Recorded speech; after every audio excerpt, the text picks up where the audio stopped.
ప్రభుత్వ పథకాలను అందించేందుకు చేపడుతున్న వార్డు సభ కార్యక్రమం కరీంనగర్లోని పలు ప్రాంతాల్లో నిర్వహించారు. నగరంలోని 11వ డివిజన్ కట్టరాంపూర్లో ప్రజాపాలన వార్డు సభ కార్పొరేటర్ ఆకుల నర్మదా నరసన్న ఆధ్వర్యంలో ప్రజల నుంచి పెద్ద ఎత్తున అర్జీలను స్వీకరించారు. రాష్ట్ర ప్రభుత్వం ప్రతిష్టాత్మకంగా చేపట్టిన ప్రజాపాలన వార్డు సభల్లో కొత్త రేషన్ కార్డుతో పాటు రేషన్ కార్డుల్లో పిల్లల పేర్లు జత చేసేందుకు ప్రభుత్వం అవకాశం కల్పించిందని, ఇట్టి అవకాశాన్ని సద్వినియోగం చేసుకోవాలని కార్పొరేటర్ ఆకుల నర్మదా నరసన్న అన్నారు. ఇందిరమ్మ ఇళ్ల కోసం లబ్ధిదారులు పెద్ద ఎత్తున తరలివచ్చి దరఖాస్తులు సమర్పించారని చెప్పారు. ఇంకా ఎవరైనా దరఖాస్తు చేసుకునే వారు ఉంటే ఈ అవకాశాన్ని వినియోగించుకోవాలని సూచించారు.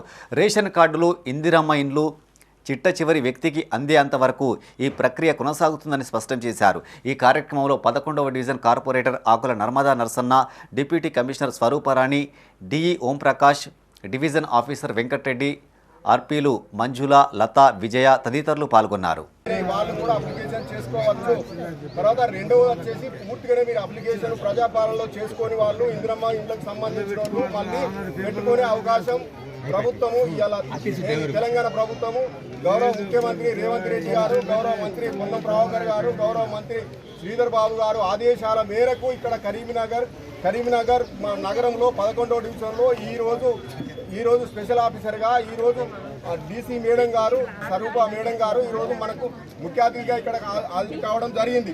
అదేవిధంగా కార్పొరేటర్ గారు, ఇక్కడ 11వ డివిజన్ సంబంధించిన కార్పొరేటర్ గారు ఆకుల నర్మదా గారు కూడా ఇంట్లో పాల్గొంచుకోవడం జరిగింది.